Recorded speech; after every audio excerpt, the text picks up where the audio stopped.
Salam. Halo. Baik, kita mulai saja.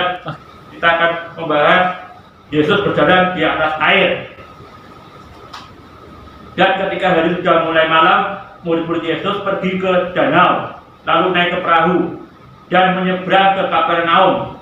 Ketika hari sudah gelap, Yesus belum juga datang mendapatkan mereka. Sedang laut bergelora karena angin kencang. Sesudah mereka mendayung kira-kira 2-3 mil jauhnya, mereka melihat Yesus berjalan di atas air, mendekati perahu itu. Maka ketakutanlah mereka, tetapi Ia berkata kepada mereka, "Aku ini, jangan takut." Mereka mau menaikkan Dia ke dalam perahu, dan seketika juga perahu itu sampai ke pantai yang mereka tuju.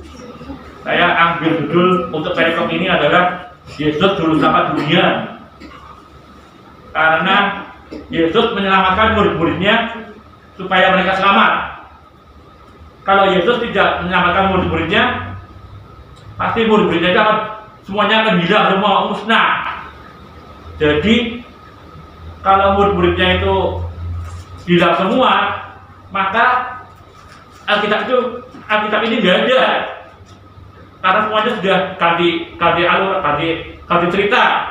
Wah, ini sungguh luar biasa. Saya ambil judul Yesus adalah Juru Selamat Dunia.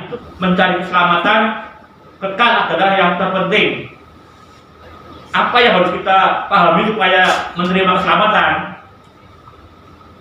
Ada 4 hal penting yang kita pahami, yaitu satu, manusia telah berdosa dan upah dosa adalah maut atau neraka. Kita lihat di Roma 3 ayat 23. Ayat ini menggambarkan bahwa tidak ada manusia yang tidak berdosa. Jadi tidak ada yang sempurna. Kita sudah membenci orang lain itu sudah berdosa. Apalagi memfitnah, mencaci maki, dan sebagainya. Orang berdosa tidak mungkin masuk surga, melainkan ke neraka. Surga adalah suci, sedangkan manusia adalah berdosa. Jadi manusia itu tidak mungkin ke surga, karena beda level. Surga dan dunia itu beda level. Karena perbuatan kita adalah perbuatan daging, yaitu percabulan, kecemaran, hawa nafsu, penyembahan berhala, sihir, perseteruan, perselisihan, iri hati, amarah, kepentingan diri sendiri, percideraan, roh pemecah, kedengkian, kemabukan, pesta pora, dan sebagainya. Itu adalah semua dosa yang ada di Galatia 5 ayat 19-21. Itu menggambarkan kita bahwa dosa itu adalah upahnya adalah maut, masuk neraka. Kita tidak mungkin akan masuk surga. Kemudian ayat yang kedua itu, usaha manusia adalah sia-sia untuk mencari keselamatan. Itu ada di Efesus 2 8 dan 9. Sebab karena kasih karunia kamu diselamatkan oleh iman. Itu bukan hasil usahamu, tetapi pemberian Allah. Usaha manusia itu yaitu cara-cara yang diciptakan manusia untuk mendapatkan keselamatan, itu semuanya sia-sia. Karena keselamatan itu adalah usaha Allah. Itu merupakan kasih karunia Allah bagi kita. Itu kita wajib bersyukur karena itu semuanya anugerah. Manusia juga menciptakan agama, tapi agama tidak bisa menyelamatkan manusia. Melainkan hanya Allah yang bisa menyelamatkan manusia. Jadi manusia itu masuk surga itu karena kasih karunia. Manusia berbuat baik itu juga tidak cukup untuk menyelamatkan. Karena berbuat baik itu kalau tanpa percaya Tuhan Yesus itu tidak mungkin bisa masuk surga. Kekayaan, pengetahuan, dan lain-lain tidak bisa menyelamatkan manusia. Akhirnya manusia putus asa dan tidak tahu arah hidupnya. Manusia putus asa karena tidak bisa mencapai surga.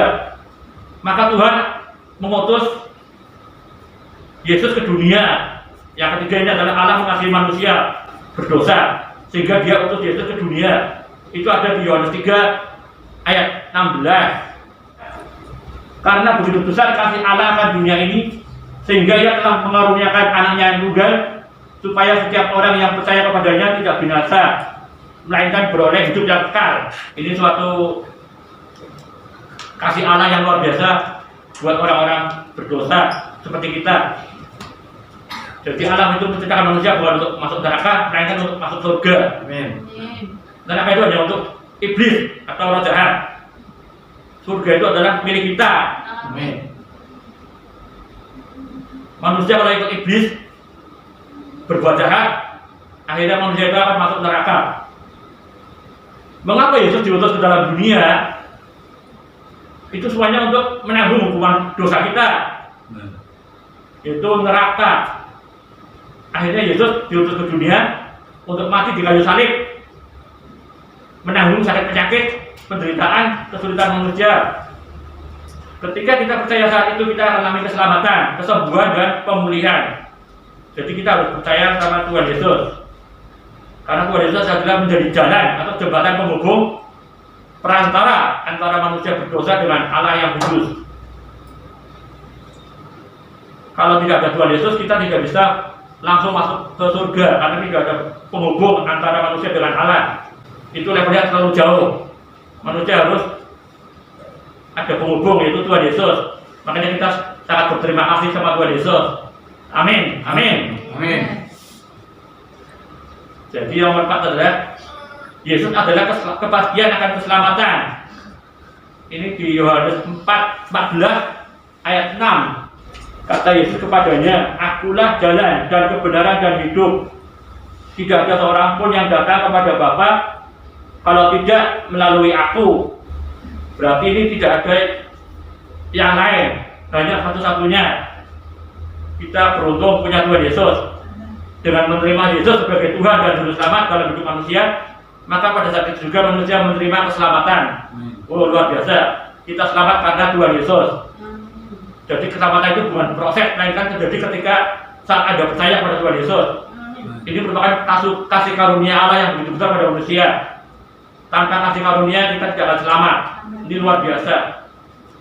Saya kira itu saja khotbah saya dari yang Yohanes 6 ayat 6 dalam Yohanes 1 itu, bahwa kita semuanya harus percaya pada Tuhan Yesus agar kita bisa selamat masuk ke surga.